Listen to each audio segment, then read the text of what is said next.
I think to your point, one of the ones where I don't think I necessarily succeeded, but I think I tried to change the mindset was when I joined media.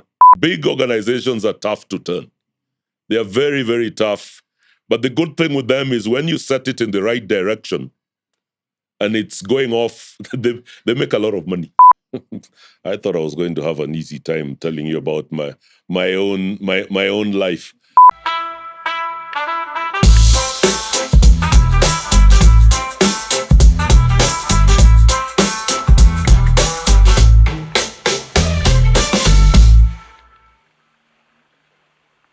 Welcome, Joe, and it really is a pleasure to have you with us on our first ever remote recording. I guess COVID showed us anything is possible. So, and yeah, welcome. I think we can't wait to hear your story. It's an amazing. It's amazing when we look at what you have done in what seems like a very short period of time. So to hear you say that you're retiring sounds a little bit out of place, but it also probably means that the clock is ticking for many of us as well. That said, Joe, maybe let's talk about your path. I mean, many leaders chart a complex route to that corner office. You started off as an accountant.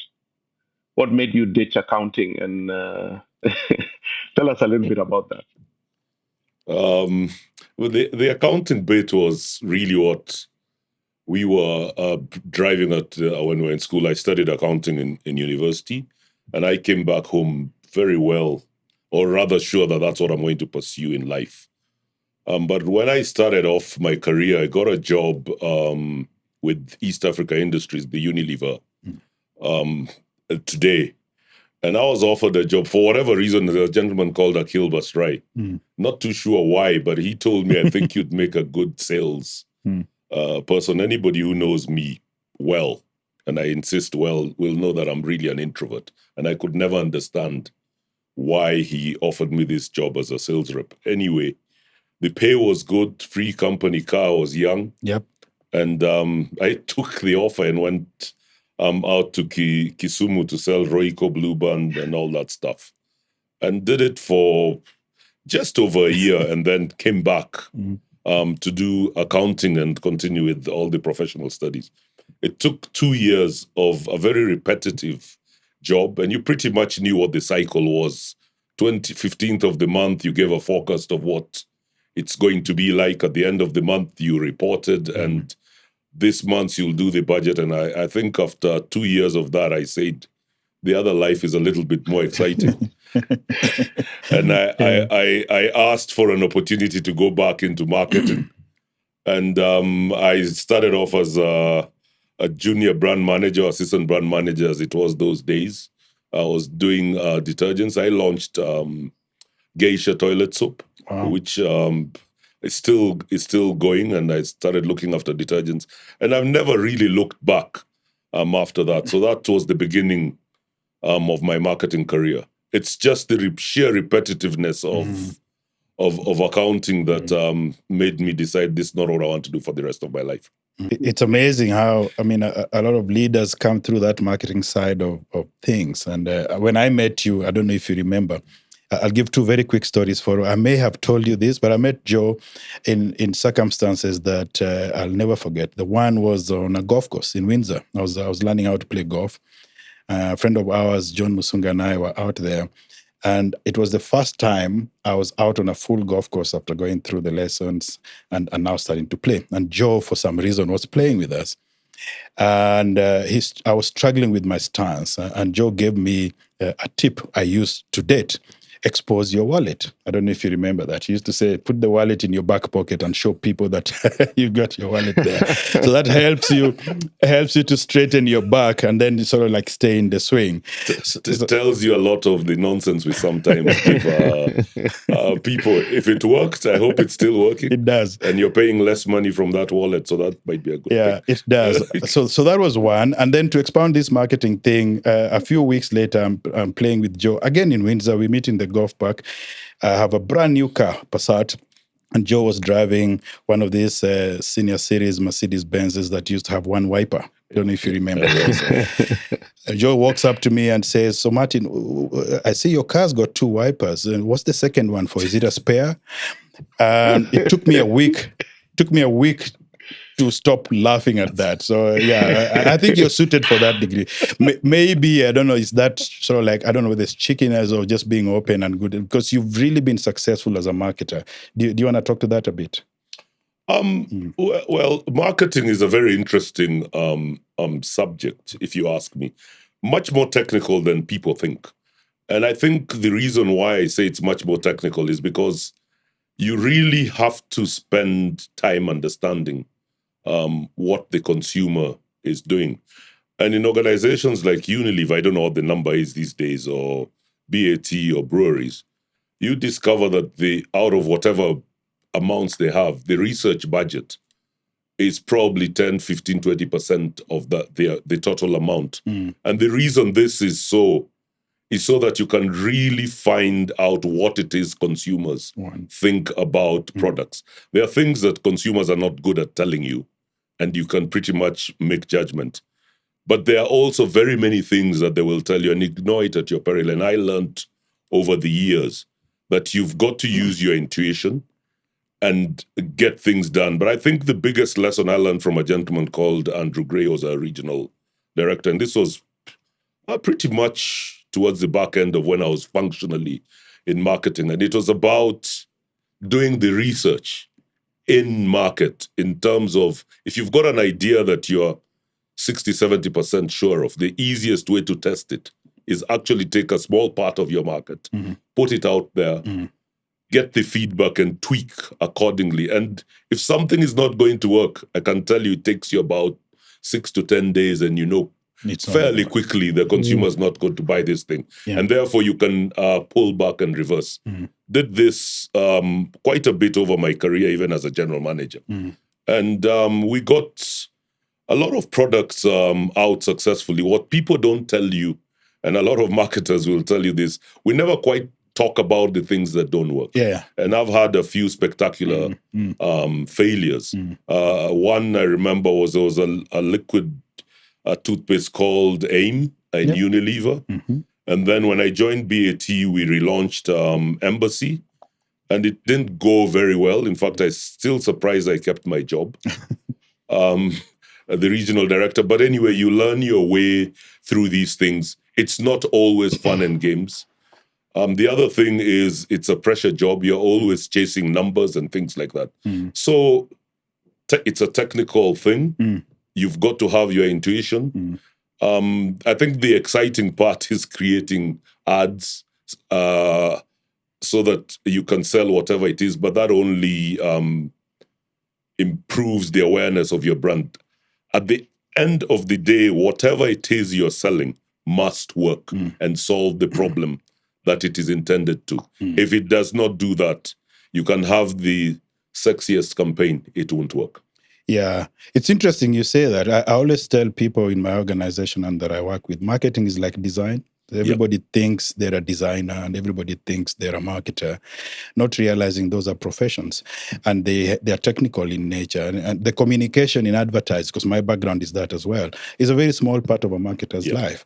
And so that success that you then saw going into BAT, ending up when you and I were in South Africa together in a very different industry from what you're doing at East African Industries and what you then later did, would you say to a marketing person listening that the skill set in the marketing area is the same irrespective of what you're marketing? Yes and no, but I think my view is the competence of marketing is uniform.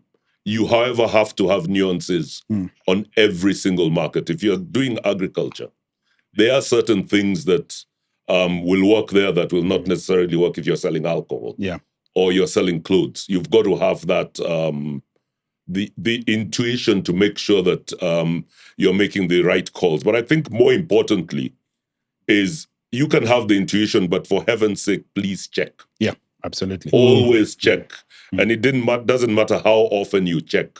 The only thing that you should be very, very aware of is what I call gross negatives. There are some things you put in front of people, and they will quickly tell you that is a no-no. I will not buy that. It could come from religion. It could stem from tradition.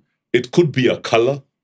There are so many things, and you've got to be alive to the fact that they don't like it, and you try it at your own peril. If you're going to cost the company the millions of dollars, go ahead and try it. They'll just confirm your suspicion. Yeah, Forrest, you spent some time in marketing as well. Yes, I did, and actually, that's where I wanted to go with my next question, because I mean, what you're touching on is something that a gentleman we all know well likes to say, which is listening to the sound of the river. Yeah. And I mean, you've worked for some big organizations that had the luxury of also having those big marketing budgets. I think now being involved in the what I like to call the Juakali sector, you don't have that luxury, but yet you must still listen to your customers and figure out, do you have product fit? And I think it's much worse in this in my side of the world, which is technology, where we have a lot of startups that think they're developing something that customers need, and people have been throwing tons of money at them. Maybe just to get your view, what do you feel is missing maybe from this whole startup scene, from a pure traditional marketing perspective? Where do you think some of this is falling apart? I thought I was going to have an easy time Nope, telling you about nope. my own life. Look, it's exactly what I faced when I went into media. The world is changing quite a bit, and I think sometimes the people who are developing or whatever it is get stuck to whatever it is they know and are comfortable with, and the human being has moved on quite a bit, and it's beginning to happen right across industries. I mean, media was probably one of the first that was hit as far as I always say technology made the access to media democratic. So nobody has to buy a newspaper and pay for things that they don't want.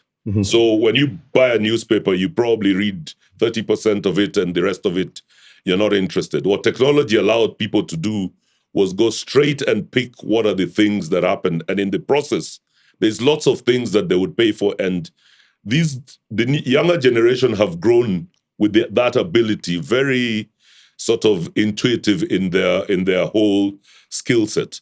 So what I'm beginning to see is it's going across into medicine, it's going across into other industries that thought media didn't know what they were doing. But all that is beginning to happen is technology is allowing people to do things differently. I don't know, a simple example was the fact that you can now actually get diagnosed by a doctor halfway across the world. Yeah. You're interviewing me sitting in another space. Yes. I'm told that technology can be used to do operations. I'm not an expert in that. But if that is true, everything is changing. Then I come back to the question that you have asked. I think a lot of things that are developed today, do they actually test them, or are they solving a problem they think people want and then throw lots of money at it? And the question that I ask every time I listen to the Zuckerberg story of he developed something that solved a communication problem amongst his classmates and then went across the world. I think this is my personal view. I think the principles don't change. It still has to be checked. Yes, now I'm no longer in those big companies. What does research entail? The question is, pick up whatever it is you're doing and walk to the coffee shop. Talk to people. Yep. Ask them, does this thing make sense? You can do it over a 2 or 3 month period.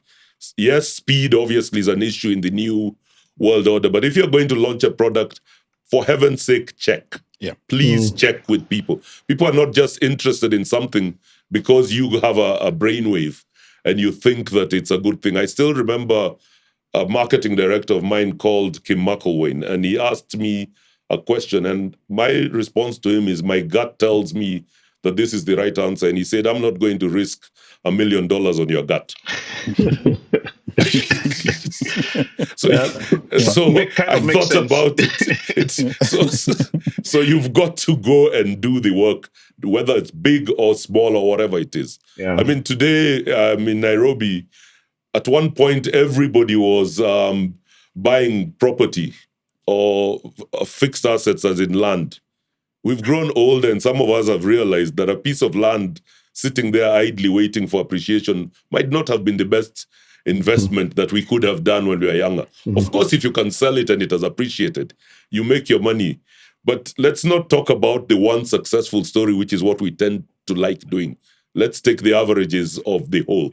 Yeah. Yeah. There's an interesting thing in there before Forrest comes back in, which is also a Kenyan philosophy that I see, is when you have a good idea, everybody tends to rush to want to do the same thing. And I always ask myself, you drive down the highway and you see in the middle of nowhere, some guy has plunked a hotel where there's no residential thing around there, there's no commercial thing around, but he's put a hotel with rooms in there. So you wonder how much thinking goes into some of these ideas, and it's exactly what you're talking about. Yeah, I mean that is true. We do a lot of things because somebody else is doing it, and I always, sometimes when I'm sitting back and reflecting back on my life, the number of ideas I've had of people making money when we were having a drink is phenomenal. I'll keep wondering if did we really bank those ideas or they were just discussions we were having. But I still stick to the fact that the principles of a product, it must solve a problem, and it must solve a problem that people want. There are very many other products that do not necessarily solve up. Sometimes you have to show people, and it does work. I still remember my first interaction with an ATM machine as a student in the UK, and I wanted a checkbook because my parents used to sign checks. So here I am, I'm out in Edinburgh, I'm opening a bank account, and this lady wants to deny me the pleasure of owning a checkbook and looking like a serious person by telling me that they can give me a card. And I'm wondering, so what's this card for? Oh, you can draw money from the ATM. And they were not full debit cards those days. But so I'm taken round to be shown how this thing works. And I'll never forget those days ATMs used to talk at you. I was very, very fascinated by this whole conversation. And when I called my dad, instead of telling him I'm broke, which I think was the smarter thing to do, I spent all the little money that I had explaining to him about this machine that pulls money from the wall, and he never sent me my monthly allowance. He told you just go back to the wall. There's more money where that came from. But thanks for that, Joe. But let's go back to you. Let's go back to you and your career development. At some point, you were the PA to your regional manager, regional director. And I believe this was instrumental in kind of changing your trajectory. Maybe you want to tell us a little bit about that. Okay, the job was actually a regional manager role at BAT at head office in Globe House. And I was the GM for what was called Horn of Africa. In BAT, I did a couple of projects, and he picked me to go and do this job. And you've come from a setup where you're running an organization, and you've got everything that comes with being the GM and running a couple of countries, and then you go into head office, and your boss is the regional director. And all the jobs you're doing are pretty much at his call and beckon, but you're not responsible for a P&L, which I found very, very strange because I had been chasing numbers throughout my career. But you're responsible for putting together a regional strategy, or rather you are helping the regional director put together the ideas across the whole region. And that's when I started realizing how vast the territories we were looking at. But the big thing for me, what that job did, was allowed me to develop the strategic side of my acumen much more than if I was running a business, which was, I hate to say it, but sometimes can be operational depending on the pressures at that point. In this job, you sit back and look at where are the opportunities. For instance, we had a very big business in East Africa, Southern Africa, but we were not very big in North Africa. We were not big in places like Saudi. Yet, when you looked at the opportunity, our competition were making tons of money in that place. So you start taking resources from where you're successful to where there is opportunity. That type of thinking was not something you just, how do I put it? It doesn't grow naturally on you. You find yourself in these jobs. And I had the luxury of flying around the region with him.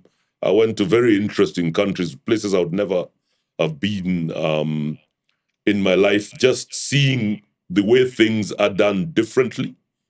And then you come back to the office and you put this plan together. And we helped craft the regional strategy for the group and how you're going to allocate resources.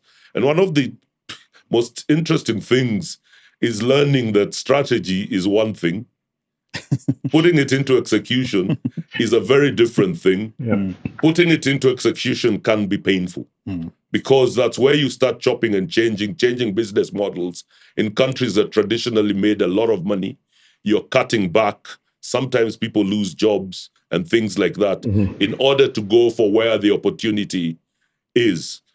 And that role fundamentally shifted my thinking and the way I then started running businesses across my life. And the other thing, obviously, is because of from there on, most of the jobs that I then held were about a portfolio of countries.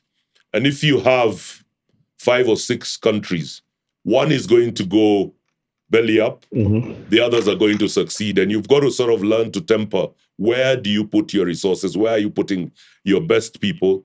Funnily enough, you tend to put your best people where things are difficult. Life is difficult. The quality of education in some of these countries is not the best.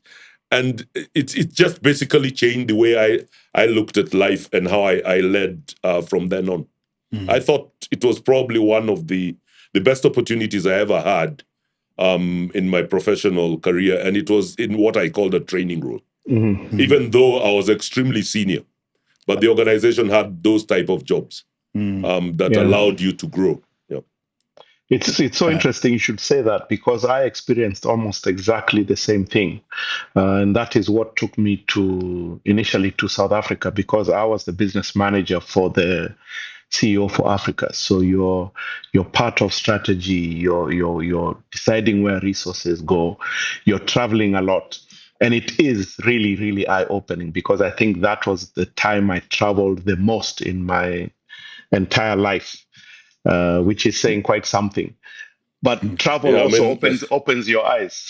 I also traveled quite a bit in that. And the other interesting thing is, despite being fairly senior, I was the most junior guy in the room. Yep.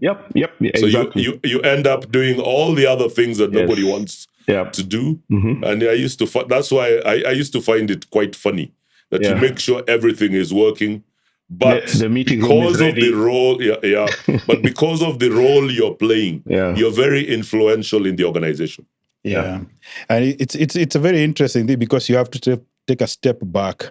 Your friends back at home, I had exactly the same experience, thinking you went abroad for a demotion, and yet that's the role that really gave you the best experience. And watching you, I've seen you come from FMCG to BAT with cigarettes, to media, to I guess you had a stint in alcoholic beverages as well, to now what you're doing. I would imagine all these experiences bode well for your current life today. Most definitely. And I think that's what's given me the opportunities that I'm currently engaged in. I mean, it's another question I keep getting asked. You seem to seamlessly move around industries. And I sometimes used to look at people and say, why are you asking that question? To me, it seems obvious. Because I believe that when you're leading, it's not a technical job. If the job is technical for whatever reason, or is heavily technical, then I can understand why moving from one industry to the other would be would be particularly difficult. But I think for me, the key was surround yourself with very good people. And if you don't do that, you're preparing yourself for failure. Surround yourself with good people who are prepared to challenge you, disagree with you if need be. Ultimately, you'll have to make the decision as the boss. But people who keep you awake and ask what I consider fairly scary questions. I always say, I can't make a cigarette to save my life. I can't make a soap to save my life. I can't brew beer. I can't write an article in the newspaper. And I surely do not know how to work the technical side of a fuel business. But I led teams with competent people who knew the technical side. And what I was looking from them was solve the technical side. Let's talk about where the organization is going. Yeah, someone once told me that you get to a certain level, and what you need to understand are the acronyms. leading the business is leading a business. Just the acronyms that change. Yeah, that's true. Yeah. So for Forrest, when we started doing this, one of the reasons we do this is to share these experiences, and we really are grateful that you're opening up to this. And I guess we risk coming across as just sharing successful stories. I'm sure you've got some hiccups in your life, things that either you're not proud of or you tried and didn't work, but also gave you lessons that were valuable. That's very true. And those who know me, I mean, the question is, how quickly do you bounce back? I had spectacular failures, as I told you earlier, with those two products. I was fairly young in my career when they didn't work. But I was also fortunate in that I had leaders who trusted me in the sense that, and I always say this, running any organization or managing any organization or managing your boss is about ensuring that you're always putting into the bank account enough currency to make sure that when it goes wrong and the withdrawal starts, you end up with a little bit balance and you're still hanging in there. If you've not put enough currency, you won't last for too long. So it's about winning more than losing, ultimately. And when you have bosses who understand that people do make mistakes, so long as the mistakes were not careless, so to speak, then you'll survive the corporate world. It is a brutal world, and corporates want success upon success upon success. Both of you are still in that space, and you know, and you know what it means. So for me, it's always make sure you've put enough currency for the bad times. Now, as far as difficulty is concerned, I mean, I remember one of the latest ones was when excise was put on Senator when I was running the brewery. And suddenly 90% of my volumes disappeared overnight. For anybody who knows the brewery, I don't know what the numbers are today, but at that point, by volume, Senator was a very big brand. So suddenly a tax is put, there is a hole, you've got to stop the factory, you've got a heap of raw materials, and you've got to deal with that. That was a particularly difficult time in my managerial career as a senior manager. And I remember at that time, for about 1 or 2 weeks, I honestly had no idea how to solve the problem. Anyway, that's why I always say you need good guys around you. And we sat down and said, okay, we have this whole... If the appraisal at the end of the year is bad, it's bad. That's not going to solve our problem. But we've got a business to run. And we came up with plans. I didn't stay the whole hog, but eventually I think the problem got solved. And the business is back motoring. That was a particularly difficult time. I think it's amazing I've come this far in this discussion without talking about my life in Zimbabwe.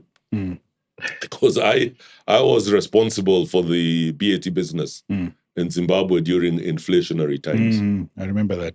And it's the one time if I did not know that, you see, these things are cliche about human beings being those who get companies across and not necessarily other resources. If there was one thing I learned then, because we just were not going to make profit. The question then became, how do we keep this organization going so that when times turn, you're still alive? And that's one of the things I like about businesses that are spread. So I was told, Joe, don't lose money. Keep the business afloat. And we would sit down talking to the shop stewards. I would go and talk to the workers to do things that were not necessarily in line with what the CBA agreed. And so long as I could get the logic across to the employees that this is the right thing to do to keep the business going. Think about it. We were retrenching almost quarterly. And I still had to get the employees on my side. And the reality of the matter is we kept the business going despite every difficulty. Sometimes I used to wonder why they come to work. Because you'd pay them a monthly salary and they couldn't pay school fees. They couldn't come to work on their salaries, and they would still come. But because of people and people believing in you, I think that's the other thing is there's this thing called about being authentic. And if you're not authentic, I can tell you for free, people will see through your stories. Very quickly. If you are authentic, people will fight for you. I remember once I had a boss called Jeremy Pike, and I asked him, how do you trust? How do you know whether you can trust somebody? And he asked me, he used to be a soldier. And he told me that you need to, if I'm in a war situation and the bullets are flying, but I'm ready to take instructions blind from this leader, not really knowing what the answer is, but because I trust his judgment is the best course of action for our own survival.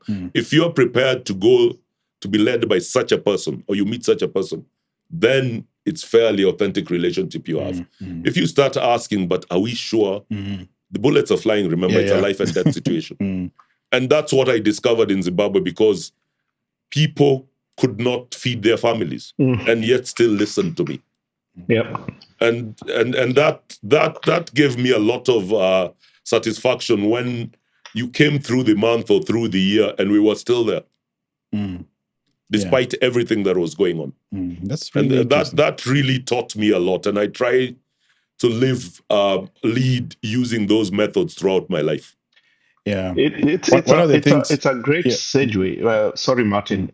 Just something came to my mind, because you're talking about the bullets are flying. Basically, the environment is changing around you.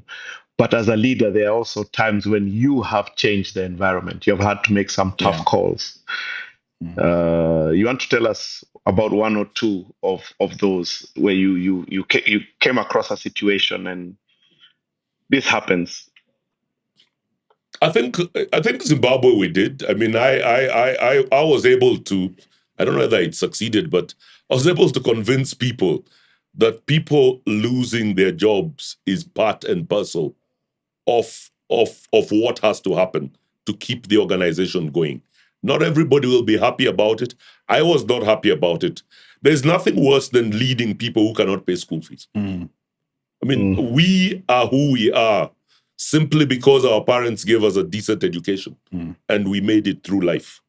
So I still remember there was one of my employees one day, you walk into the office and you ask him, Nyasha, how are things? And his statement was, not good. Now, for an African to tell you not good is a bit of a... you don't get that answer. You don't rarely get that answer. So I then called him and I asked him, what's the problem? And he told me I've had to pull my kids out of school. I asked him, what do you mean you've had to pull your kids out of school? He says that I can't afford school fees. And I am the one leading an organization with employees who can't pay school fees. So we had to try and solve that problem. I think, to your point, one of the ones where I don't think I necessarily succeeded, but I think I tried to change the mindset, was when I joined media. My view about media is that they generate content. And you've got to get this content out to people. Now, the consumer had sort of moved. They want the content, but technology has allowed to get it for free. Now, we've got people who've been in a business where they always were able to sell content through a medium that is losing relevance quite quickly. And my whole challenge was, and I think it's still the case, is trying to move the mindset that we've got to work very, very differently from what we are doing right now. And I think the issue for me was not so much about, I obviously understood the nervousness about jobs and things like that. But the question for me is, how do I then make it relevant for you in today's world where people are using different mediums to survive through this journey? Mm-hmm. I started the journey, and I think for anybody who thought that I was doing the wrong thing at that time, the reality in the fullness of time has come, and the organizations that have changed are seeing the benefit. So that was one of the ones that I tried. I wouldn't argue that I was successful. I think I was not there long enough to change this tide, but I think you start getting into people the sense, and I think a lot of them understood it, but it's the question about what is it going to look like. Mm-hmm. That's usually the difficult thing when you're trying to transition any organization into a future space. What does it look like, and what does it mean for me as an individual? I think sometimes people do not realize, even for the leader who's leading, you have no clue. You have a good idea, but it's not black and white. But if you've got good people, they will lead you to wherever it is you're going, and you'll tweak and change, and we will make it work. So I think that was a difficult one. The others are obviously when you're in markets, I in different countries, when competition walks through the door, and you've got to behave differently because they're doing something very different, and the consumer is responding to it, and you start wondering, what were we doing before? Because we should have seen this coming. Seen this coming. And you have to sort of pull the stops, change what it is you're doing, rejig the whole mindset, and even change the way operations work. It's never easy, if you were to ask me. But those are the realities of leading big companies. And the bigger the organization, the harder it is for it to shift. And the bigger the problems. I mean, I still remember Micah Cheserem. He became the governor of the central bank at some point. But this was our days in East Africa Industries. And we were a big monolith. We used to be big. We spent most of the money in the advertising agencies and everything. And we used to, when we had problem with some products, we would increase the size of the organization to fix the bad product instead of solving the problem that you have. And he remarked one day that we are so big, one day an elephant will walk through the plant and we'll say, hey, look, there's a small dog. Because of the culture of the organization. Big organizations are tough to turn. They are very, very tough. But the good thing with them is when you set it in the right direction and it's going off, they make a lot of money for the shareholders. I mean, I remember watching you walk through the ban on tobacco advertising. I think you were in Stellenbosch at the time. Just before I joined KWV, and we were facing the same thing and calling for ban on advertising of alcohol as well. I always imagined, that must have been a very difficult time for you because it eventually happened.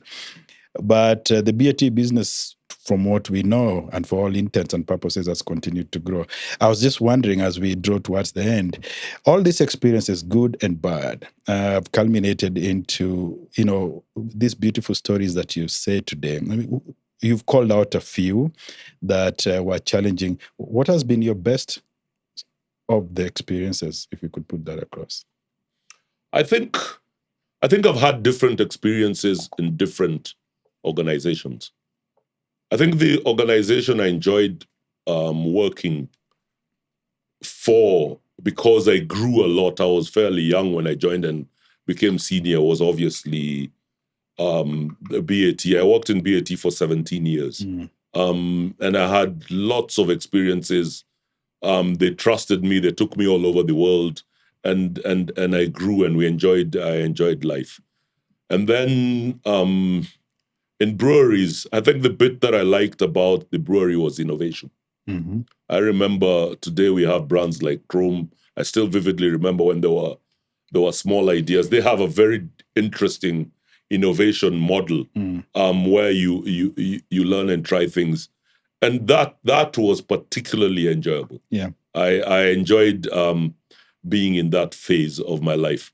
I think media was tough, but it brought me into the new world order in the sense that if I had any doubt about technology and having an impact on the way businesses are run, that business did bring that back to me.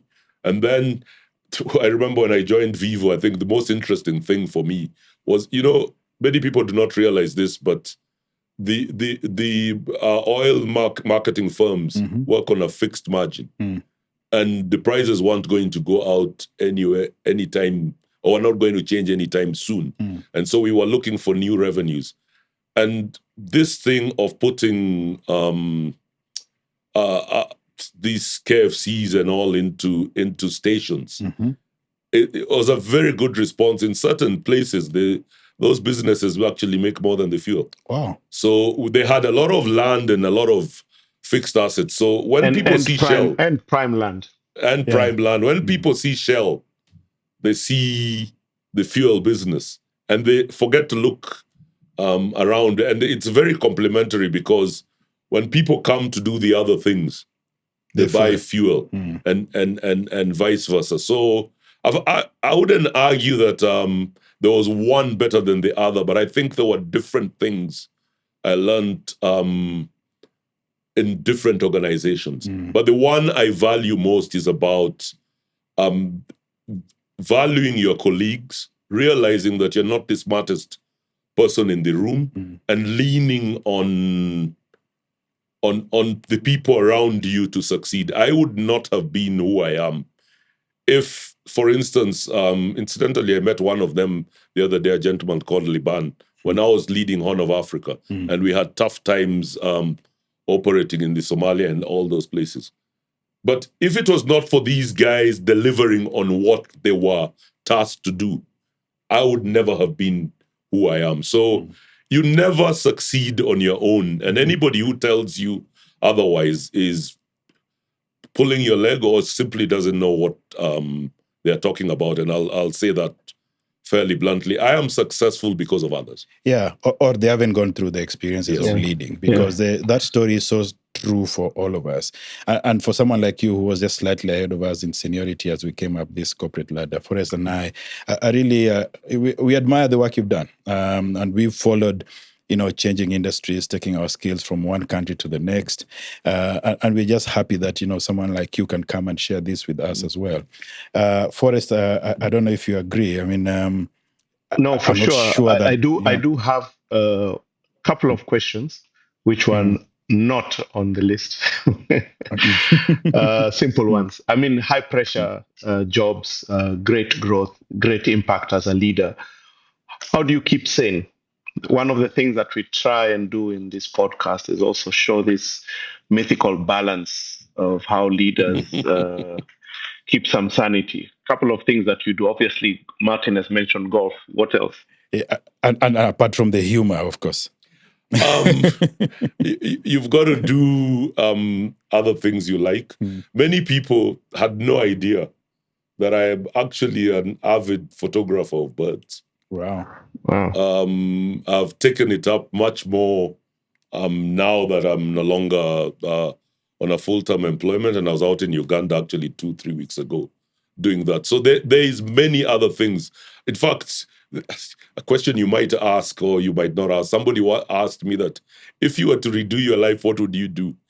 I would, now that I've been around long enough, I would have definitely owned an organization to do with nature. Oh, Wow. And I spend a lot of my time on that, and I'm quite at peace out in the sticks. Mhm. yeah, it's Excellent. interesting to hear. Excellent. Actually, I did have that question in as a closure for you, so you can think about it, which is this letter to your 30-year-old self from this Joe Muganda who's sitting with us now. Couple of points from that letter. What would you advise your younger self, apart from the nature thing that you just mentioned? The funniest thing is, I always say this, I wouldn't actually write that letter. My personal view to life is not a dress rehearsal, it's a play. You've got to act it. With the information you have at that point in time, make the best possible decision, take the risks that you will take, because you'll never get another chance. It's not a dress rehearsal. Yeah, it's not a dress rehearsal. Yeah. Life is a play acted. Yeah, it's Fantastic. a beautiful phrase. Fantastic. Beautiful phrase.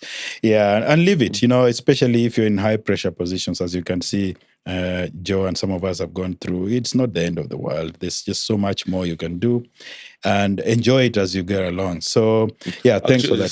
So you say that, and it's important. There is a lot of life after the corporate world. I don't like the word retirement, because I'm finally beginning to use my diary again because of the many commitments. There's so much more to do. And on the back of whatever you've done throughout your life, if you had a decent and honest life, other opportunities will crop. Oh, yes. I didn't necessarily go out looking for them. And you know something? You will live. I'm here. It's 5.5 years since I left the corporate world. They've somehow pulled me back doing other roles, but I can tell you there are many, many interesting things to do. Thank you. Yeah, so I guess we can close there. Before we do, it would be remiss of us for us not to thank you, Joe, for just the effort and the contribution you put into corporate leadership in this country. We've been lucky to see it. And obviously, there were people before you that gave you the leadership as well. There are those who are going to come behind us that we hope to inspire. But really are grateful. We hope you enjoy your other life. Let's not call it retirement, and see you around. Are you still showing people your wallet? No, incidentally, I'm playing very little golf. This year I've only been on the course once. I've got a bad back, but that's not the reason I'm not playing a lot of golf. It's just there's so many other things that I didn't do that I'm trying to catch up on, and I'm spending a lot of time out of Nairobi. Yeah. So there is life after corporate leadership. Everyone who's listening, thank you very much, Forrest. We wish you all the best in your business travels. Joe, thank you for your time. We are very grateful for this. As you can see, we never have enough time to talk about these stories. But yeah, the time we've got, we've used well. Thank you so much. And thank you for listening to another edition of the Martin and the Forrest Show. Thank you. Thank you very much. Thank you, Joe.